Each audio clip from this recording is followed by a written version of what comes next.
எல்லோரும் pastor Martin தான் வருவதாக சொன்னார். பாஸ்டர் ஜோன் போல் தான் வருவதாக மறுமொழி சொன்னார். இவர் மறுமொழி கொடுக்கவில்லை. காரணம் தெரியவில்லை. கர்த்தர் அறிவார். கலையத்திலிருந்து செய்தியை தொடர்வோம். ஆமென், ஆமென். அன்பான பரலோக தகப்பனே சுவாமி, இந்த சங்கம வானொலியின் வார்த்தைகளின் வெளிச்சத்திலே சுவாமி, தேவ வார்த்தையை கொடுக்க கிருபை செய்தீரே சுவாமி, அந்த கிருபைக்காக நன்றி. ஐயா பாச கிதியோன் செய்து கொடுக்க வராத காரணம் நான் அறியோம், நீர் அறிந்திருக்கிற தேவனே, அந்த மகனை நீர் ஆசீர்வதிக்க வேண்டுமாக ஜெபிக்கிறேன் சுவாமி. ஐயா வார்த்தையின் வெளிச்சத்திலே கத்தாவே, கலையத்திலிருந்து வார்த்தையை கொடுக்கும்போது சுவாமி, அந்த வார்த்தை கருக்குள்ள பட்டயமாக ஊடுருச்சில் எனக்கு கிருபை செய்ய வேண்டுமாக ஜெபிக்கிறேன் சுவாமி. ஐயா இந்த வார்த்தைகள் ஆண்டவரை கேட்கிற பிள்ளைகள், நீர்தான் உண்மையான தெய்வம், வேறு ஒரு தெய்வம் இல்லை என்று கண்டுகொள்ள நீரான் சுவாமி கிருபை செய்ய வேண்டுமாக ஜெபிக்கிறேன் சுவாமி. ஐயா இன்றைய நாளே இந்த உலகம் இருண்டு கொண்டே போகிற சுவாமி, எவ்வளவு பிரச்சனை, நாட்டுக்கு நாடு பிரச்சனை, குடும்பங்களுக்குள்ளே பிரச்சனை, சபைக்குள்ளே பிரச்சனை. காரணம் ஆண்டவரே, இந்த வார்த்தையை சரியான முறையில கற்றுக்கொள்ளாதபடினால சுவாமி, சரியான முறையில ஆராதிக்க முடியாமல், சரியான முறையில துதிக்க முடியாமல் அவர்கள் தடுமாறுகிறாள் சுவாமி. ஐயா உம்மை நோக்கி ஆராதித்தால் ஆசீர்வாதம், ஆராதிக்க விட்டால் ஆபத்து என்று அந்த பிள்ளைகளுக்கு தெரியாது சுவாமி. அப்படியா உமது பிள்ளைகள் நீர்தான் உண்மையான தெய்வம் என்று கண்டுகொள்ள நீ கிருபை செய்யும். இந்த செய்தியை நீர் ஆசீர்வைத்து தந்துள்ள வேண்டுமாக எல்லாம் அல்ல இயேசு கிறிஸ்துவின் அதிகாரமுள்ள நாமத்தினாலே ஜெபிக்கிறேன் பரமபிதாவே. ஆமென், ஆமென். இன்றைய நாளிலே இந்த வார்த்தைகளின் வெளிச்சத்தில் முதலாவது செய்தியிலே ஆராதிக்க விட்டால் ஆபத்து என்ற தலைப்பு. அதாவது தேவனுடைய பிள்ளைகள், ஆண்டவரை சொந்த ரட்சகராக ஏற்றுக்கொண்ட பிள்ளைகள், பரிசுத்தாவின் அபிஷேகத்தை பெற்ற பிள்ளைகள் தினமும் ஆராதிக்க வேண்டும், துதிக்க வேண்டும், ஸ்தோத்திரம் செய்ய வேண்டும். இது மிக மிக முக்கியம். ஆராதிக்காவிட்டால் என்ன நடக்கும் என்பது உங்களுக்கு தெரியும். ஆராதித்தால் என்ன நடக்கும் என்பது தெரியும். ஒரு வீட்டிலே அதிகாலையிலே ஆராதித்து துதித்து ஸ்தோத்திரம் சொல்லி வார்த்தைகளை தியானித்து அபிஷேகத்தால் நிறைந்து நடக்கும் பொழுது அந்த நாள் முழுவதும் ஒரு ஆசீர்வாதமாய் அமையும். காரணம், தேவ தூதர்கள் எங்களோடு கூட வருவார்கள். நாங்கள் ஆராதிக்க ஆராதிக்க, துதிக்க துதிக்க, சோஸ்தரிக்க சோஸ்தரிக்க தேவ தூதர்கள் எங்கள் பட சூழ்ந்து நிற்பார்கள். சத்துரு கிட்ட நெருங்க முடியாத நிலைமை. இங்கே ஒரு கேள்வி ஒன்று கேட்கிறேன். நாம் கர்த்தரை ஏன் துதிக்க வேண்டும்? நாங்கள் யார்? கர்த்தருடைய பிள்ளைகள். ஞானஸ்தானம் பெற்றோம், அபிஷேகத்தை பெற்றுக்கொண்டோம், சபைகளுக்கு போறோம், வாரோம், சங்கம தளர்ந்து கொடுக்கிறோம். நாங்கள் ஏன் கர்த்தரை துதிக்க வேண்டும்? ஆராதனையின் ஆசீர்வாதங்கள் என்ன? ஆம், துதித்து ஆராதிக்கும் பொழுது நாம் எல்லா சாபத்திலிருந்தும் விடுதலை பெறுகிறோம். துதிக்க துதிக்க, ஆராதிக்க ஆராதிக்க, சோதரிக்க சோதரிக்க சாபத்திலிருந்து விடுதலை. ஆராதிக்காதவர்களுக்கு குறிப்பிட்டிருக்கிற தண்டையிலிருந்து நாம் விலகி பாதுகாக்கப்படுகிறோம். ஒருவன் ஆராதிக்காமல் போனால் அவனுக்குள்ளே செத்ததாக இருக்கும், ஆத்மா செத்ததாக இருக்கும். ஒரு தேவனுடைய பிள்ளைகள் துதித்து ஆராதிக்காவிட்டால் அந்த ஆத்மா செத்து போகிறது. அவனுக்குள் தேவனுடைய ஆவி இருப்பதில்லை, கிறிஸ்துவின் ஜீவன் இருப்பதில்லை. வேதம் தெளிவாக சொல்லுகிறது. சங்கீதம் 115, 117 மரித்தவர்களும் மௌனத்தில் இறங்குறவர்களும் கர்த்தரை துதியார்கள். என்ன சொல்லுது? சங்கீதம் 115, 17 மரித்தவர்களும் மௌனத்தில் இறங்குறவர்களும் கர்த்தரை துதியார்கள். மரித்தவர்கள் என்று எழுதப்பட்டிருக்கிறது. இவர்கள் ஆத்மாவில் மரித்தவர்கள், பாவத்தின் சம்பளமான மரணத்தினாலே தாக்கப்பட்டவர்கள். பாவம் செய்கிற ஆத்மா சாகவே சாகும் என்று வேதம் தெளிவாக எச்சரித்து சொல்லுகிறது. எசேக்கியேல் 18:20. பாவம் செய்கிற ஆத்மா சாகவே சாகும். திட்டவட்டமாக அதனுடைய வார்த்தை வெளிச்சத்திலே வெளிச்சமாய் தெரிகின்றது. இயேசு சொன்னார், என்ன சொன்னார்? யோவான் 5:24, யோவான் 5:24, என்னை விசுவாசிக்கிறவனுக்கு நித்திய ஜீவன் உண்டு, அவன் ஆக்கனுக்கு தீர்க்கப்படாமல் மரணத்தை விட்டு நீங்கி ஜீவனு பட்டிருக்கிறான் என்று மெய்யாகவே மெய்யாகவே உங்களுக்கு சொல்வேன் என்றார். பாருங்கள், இந்த ஆராதிக்காத இருதயம் இருளடைந்து போறது. நீங்கள் தேவனுடைய பிள்ளைகள் ஒரு நாள் துதித்து ஆராதித்து விட்டால் இருள் சூழ்ந்து கொள்ளும். அவர்கள் தேவனை அறிந்தும் அவரை தேவனென்று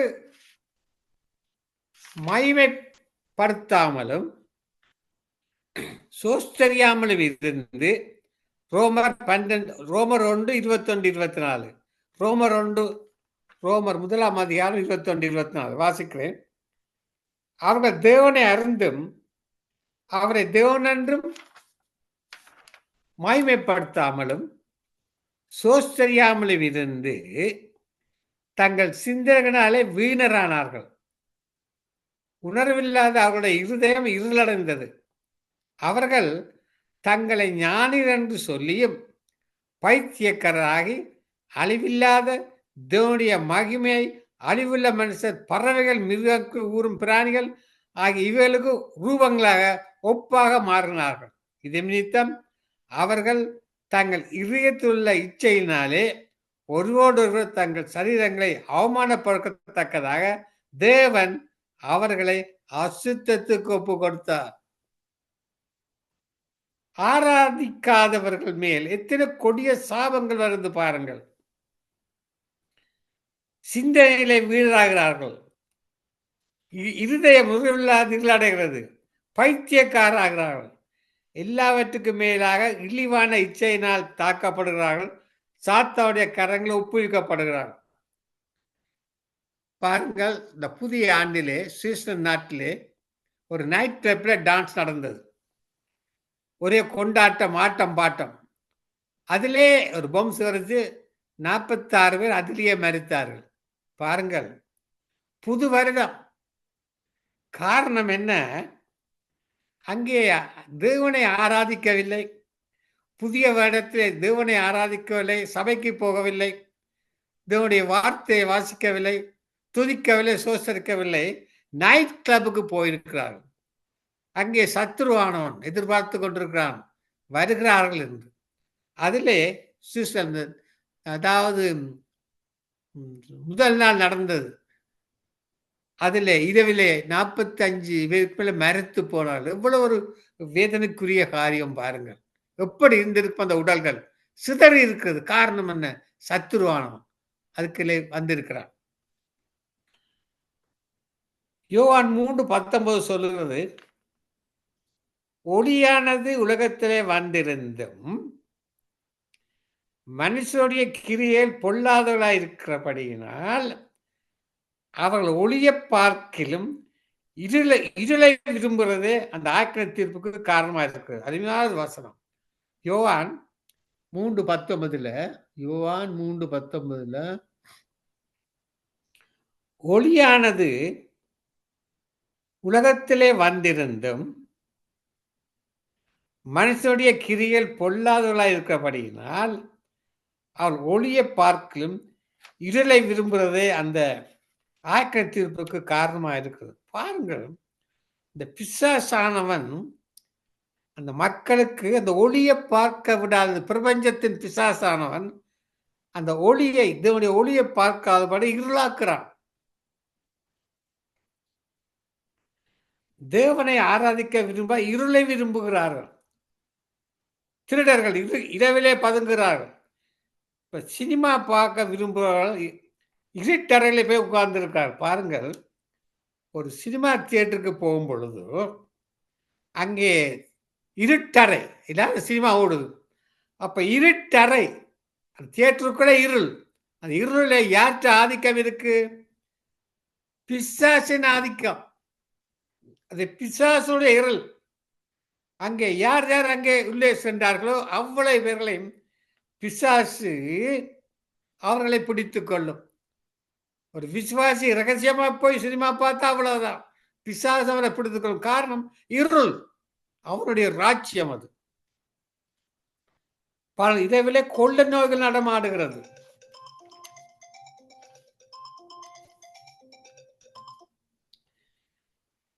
அந்தகார வல்லமைகள் பெயன் கொள்ளுகிறது. இருளுள்ள ஸ்தலத்தில் பிசாசு இருப்பான். அப்படியே தேவனை துதிக்காவுடைய வாழ்க்கையும் இருளடைந்து போகிறது. பாருங்கள், இந்த இருள் எவ்வளவு மோசமான செயல். இருளிலே நடக்கும் பொழுது அது பிசாசு தான் அதற்கு ஆதரவாக இருக்கிறான். எனவே நாங்கள் தேவனுடைய பிள்ளைகள் மிக கவனமாக இருக்க வேண்டும். அல்லேலூயா. பாருங்கள், இருளடைந்த மனுஷனுடைய வாழ்க்கையிலே மாமசன் கிரிகள் நிரம்புகின்றன. பாருங்கள், இந்த சேர்ச்சுக்கு போகாமல் தேவனை நோக்கி பாராமல் இருக்கிற குடும்பங்கள் எவ்வளவு சீர்கட்டு போயிருக்கிறார்கள். கணவன் ஒரு புறம், மனைவி ஒரு புறம், பிள்ளைகள் ஒரு புறம் சீரழிந்து போகிறது. கலாத்தியர் 5:19-20 வாசியுங்கள். கலாத்தியர் 5:19-20 சொல்கிறது, மாமிசத்தின் கிரியல் வெளியரங்கமாகின்றன. அவையாவன விபச்சாரம், வேசித்தனம், அசுத்தம், காமவிகாரம், விக்கிர ஆராதனை, பெல்லி சூனியம், பகைகள், விரோதங்கள், வைராக்கியங்கள், கோபங்கள், சண்டைகள், பிரிவினைகள், மார்க்கபேதங்கள், பொறாமைகள், கொலைகள், வெறிகள், களியாட்டுகள் முதலியானவர்களே. இப்படிப்பட்டவரை செய்கிறவர்கள் தேவனுடைய ராஜ்யத்தை சுதந்திரிப்பில்லை என்று முன்னே நான் சொன்னது போல இப்பொழுது உங்களுக்கு சொல்லுகிறேன். கலாத்தியர் 5:19-20-21. பாருங்கள், களியாட்டு முதலானவர், களியாட்டுக்கள், களியாட்டு அதான் சொன்னேன், நாளில் நடந்த வீரம். பாருங்கள், எசேயா 5ஆம் அதிகாரத்தை வாசித்து பாருங்கள். எசேயா 5ஆம் அதிகாரம். அங்கே கர்த்தர் ஒரு அருமையான திராட்சை செடியை நாட்டி அதற்கு வேலி அடைத்து அதுள்ள கற்களை பொறுக்கி அதிலே நற்குல திராட்சை செடிகளை நாட்டி அதன் நடுவில் ஒரு கோபுரத்தை கட்டி அந்த ஆலயத்தை உண்டு பண்ணி அது நல்ல திராட்சை பழம் தரும் என்று காத்திருந்தார். இந்த வசனத்திலே நன்றாக கவனிக்க வேண்டும். ஒரு அருமையான திராட்சை செடியை நாட்டினார், வேலி அடைத்தார், கற்களை பொறுக்கினார், நல்ல திராட்சை செடிகளை நாட்டு கோபுரத்தை கட்டி ஆலயம் உண்டு பண்ணி அது நல்ல திராட்சை பழம் தரும் என்று காத்திருந்தார். கர்த்தருடைய எதிர்பார்ப்பு நாம் அவருக்கு கனிகளை கொடுக்க வேண்டும். இந்த சங்கம வானொலியிலே, நித்திய வெளிச்ச நேரத்திலே, கொள்வதில் நிகழ்ச்சியிலே ஏன் நாங்கள் கேட்கிறோம்? அவர்கள் கனிகளை கொடுக்க வேண்டும். உதடின் கனியாக சோஸ்திரதை அவர்கள் கொடுக்க வேண்டும். உள்ளத்தின் கனியாக ஆராதனை அவருக்கு செலுத்த வேண்டும். அதுதான் நம்முடைய எதிர்பார்ப்பு. தேவனுடைய பிள்ளைகள் ஆண்டவர் எதிர்பார்க்கிறவர் என்ன?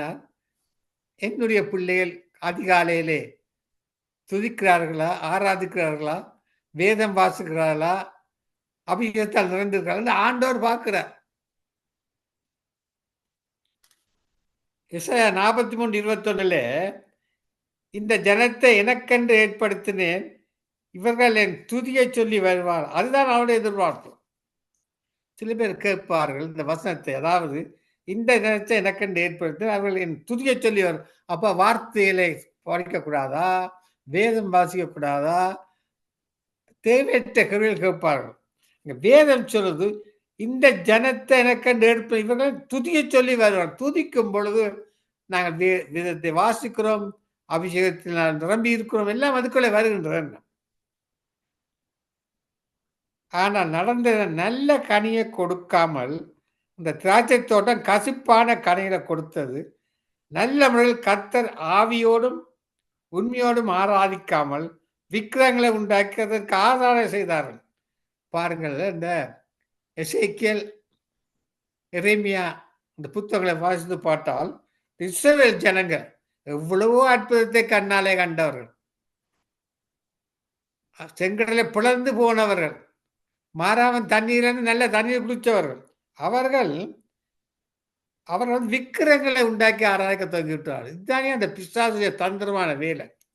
பிசாசுக்கு தெரியும் இந்த குடும்பத்தில் எந்த விதத்தில் உள்ளுக்கு புகுந்தால் இவர்களை நாங்கள் இழுத்துக்கொள்ளலாம். பிசாசுக்கு தெரியும். அது பெரிய ஒரு கதை. பிசாசுக்கு பெரிய பெரிய பட்டங்கள் இருக்கு. பட்டங்கள் இருக்கு.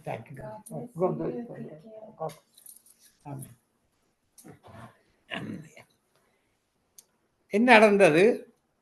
ஆவியோடு உண்மையோடும் ஆராதிக்காமல் விக்கிரகங்களை உண்டாக்கி அதற்கு ஆராதனை செய்தார். கர்த்தர் துக்கத்தோடு கேட்டார், அது நல்ல திராட்சை பழங்களை கொடுக்கும் என்று நான் காத்திருக்க, அது கசப்பான பழங்களை தந்தது என்ன? நல்ல ஒரு கேள்வி. அந்த வேலியை எடுத்து போடுவேன், அது மேய்ந்து போடப்படும், அது அடைப்பை தகர்ப்பே, அது மிதிக்கிட்டு போகிறார். பாருங்கள், ஒரு திராட்சை தோட்டத்தில் வேலியை எடுத்து என்ன நடக்கும் உங்களுக்கு தெரியும். நாம் ஆராதிக்காவிட்டால் கர்த்தரமே சூழ வைத்திருக்கிற அடைப்பை எடுத்து விடுவார். எவ்வளவு ஒரு பயங்கரம்! ஆண்டவர் எப்படியான திட்டங்களை வச்சிருக்கிறார் பாருங்க.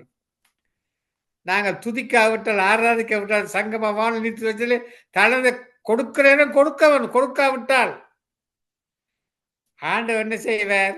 அடைப்பை எடுத்துறார், ஆசீர்வாதங்களை ஒன்றா தட்டி விட்டுறார் வெளியில. வேலியை தகர்த்து போடுவார். அப்பொழுது வானத்தின் கீழாய் திறந்து விடப்பட்ட நிலம் போல இருக்கும். காட்டு மிருகங்கள் அந்த திராட்சை தோட்டத்தை மேய்ந்து போடுவது போல அசுத்தாவிலும் வல்லமிலை மேய்ந்து விடும். பாருங்கள், ஒரு நாள் காலையில ஜெபிக்காம துதிக்காம அவசரம் வெளிப்பட்டு போறோம். அந்த நாள் முழுவதும் பெரிய ஒரு மிஸ்ரபிள் டேயா இருக்கு. பலவித பிரச்சனைகள் சூழ்ந்திருக்கும். சத்துரு பிடித்துருவான் ஐயா. பிசாசம் லேசானவன் இல்லை.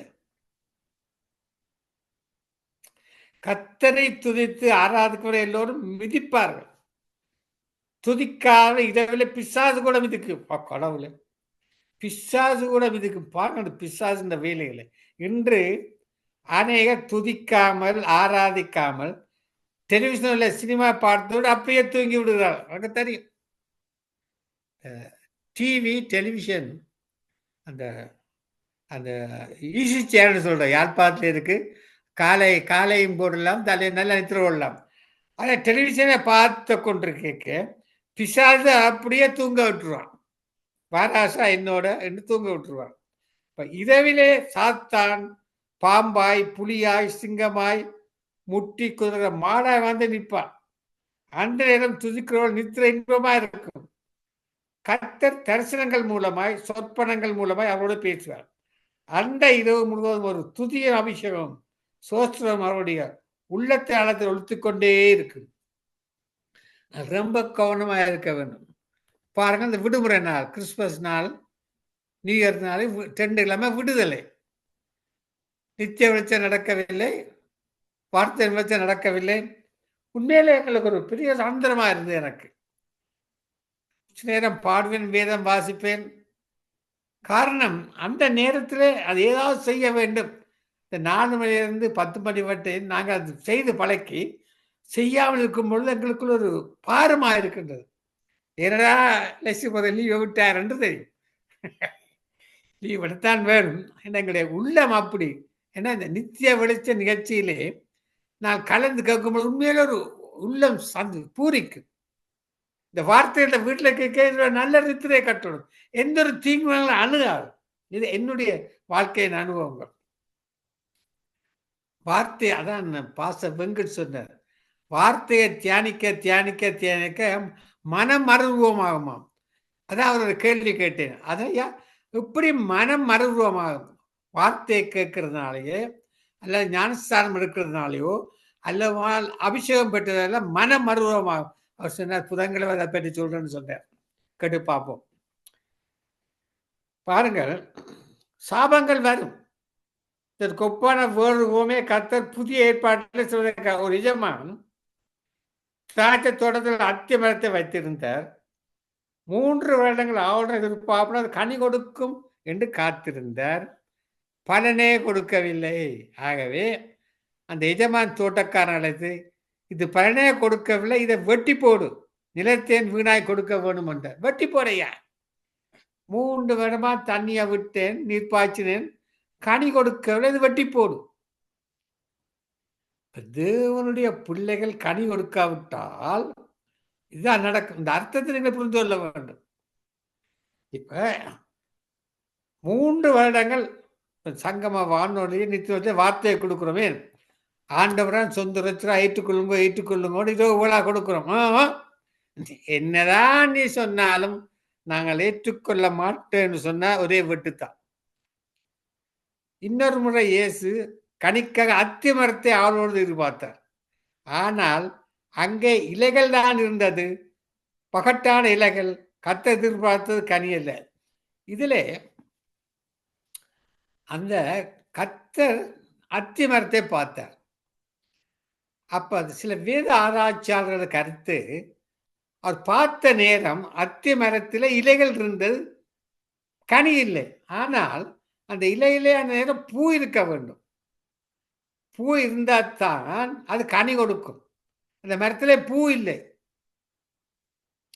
வேத ஆராய்ச்சியாளர் என்னுடைய கருத்தில் அதனாலே அவர் பகட்டான இலைகள், அது என்ன பகட்டான இலை என்றால்,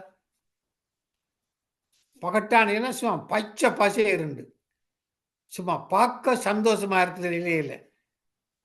சில நேரத்தில் சில மரங்கள் இலையை பார்க்க ஒரு பச்சையா இருக்கும், கண்ணுக்கு குளிர்ச்சியா இருக்கும். இது என்னத்தை காட்டுகிறது? சில பேர் அந்த சபைக்கு போவார்களானே, தாங்கள் இயேசுவின் பிள்ளைகள் போவார்களே, பச்சை இலை, உள்ளுக்கு ஒன்றும் இல்லை, வேத வார்த்தையில் ஒன்றும் இல்லை. கர்த்தர் இலைகளில கனிகளை எதிர்பார்த்த கனி இல்லை.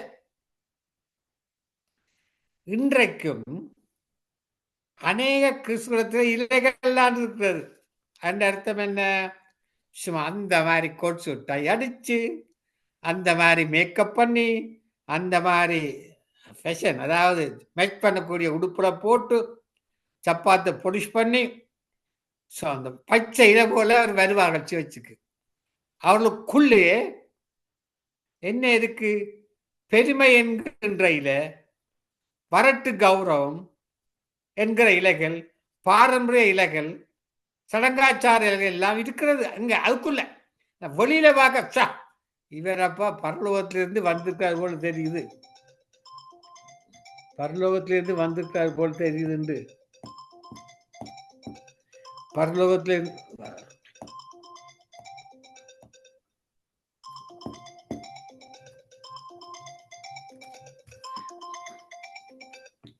பரலோகத்திலிருந்து வந்திருக்கிறாருன்னு சொல்லுவார். ஆனால் அவருக்குள்ளே அநேக காரியங்கள் இருக்கு. சில பேர் பாருங்க, சபையில் ஆராதிப்பார்கள், அவர்கள் வாயை துறக்க மாட்டார்கள். லைட் போஸ்ட் மாதிரி நின்று அந்த வெளிச்ச வீடு மாதிரி அந்த கண்கள் எல்லாரும் சுத்தும். ஆர் யார் வந்திருக்கணும், ஆர் யார் என்ன விட கொடுத்துருக்கணும், இதெல்லாம் பார்ப்பணும். அங்கே ஆறார் நடக்குது. அதுதான் பச்சையில், அதுதான் அந்த உதாரணம். கனி இல்லை என்றதும் கர்த்தருடைய உள்ளம் உடைந்தது. தேவனுடைய பிள்ளைகள் கனி கொடுக்காவிட்டால் கர்த்தருடைய உள்ளம் உடைந்துவோம்.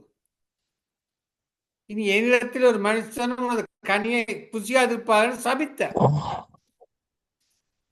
சிலர் ஆராதனைக்கு வருவார்கள், ஆராதிப்பது போல் நடிப்பார்கள், உதடு பாட்டை பாடிக்கொண்டிருக்கும், உள்ளமோ கர்த்தருக்கு தூரமா இருக்கு.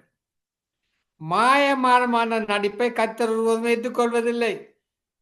அதை அவர் அருவருக்கிறார். ஆராதனைக்கு வருவார்கள், அல்லேலூயா. ஆனால் ஆராதிப்போ நடிப்பார்கள். ஆனா உதடு பாட்டு இருக்கிற உள்ளமோ அங்க வேற லைன்ல போயிடும், பேங்குக்கு அல்ல மோட்கேஜுக்கு போயிடும். கர்த்தரை துதிக்கவில்லை என்றால் ஆசீர்வாதம் என்று அர்த்தம். கர்த்தரை துதிக்க இல்லாத ஆசீர்வாதம் இல்லை.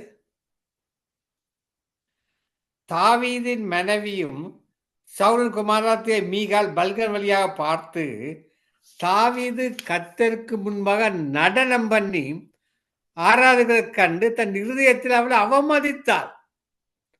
கர்த்தருடைய கோபம் அவன் மேல் வந்தது. ஆராதிக்காத முதல் தவறு, ஆராதிக்கிறவளை அவமதிப்பது அடுத்த தவறு. இதன் விளைவாகத்தான் மீகாலுக்கு பிள்ளை இல்லாமல் இருந்தது. அவள் மறுபடியா போனாள். ஏன்?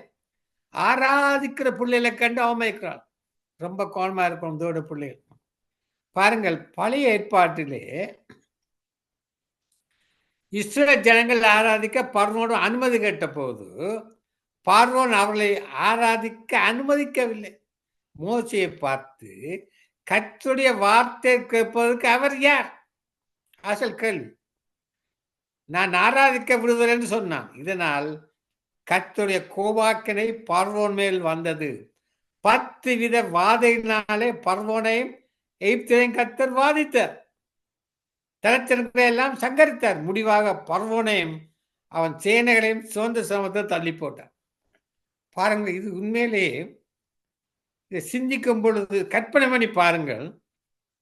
இந்த பார்வோன் சொந்த சமத்துல இருந்து தள்ளி போட என்ன பாடுபட்டிருப்பார்கள். இன்றைக்கு 3 வகை கூட்டத்தில் இருக்கிறார்கள். ஒரு கூட்டம் ஆராதிக்காதவர்கள், 2வது கூட்டம் ஆராதிக்கிறவர்களை தடுக்கிறவர்கள், 3வது கூட்டம் ஆராதிக்கிற அவமதிக்கிறவர்கள். பாருங்கள், பாபிலோனிலே ஆண்டவர் நேபுகாத்நேசர் உயர்த்திய போது நேபுகாத்நேசர் கர்த்தருக்கு கனத்தையும் மகிமையும் செலுத்தவில்லை.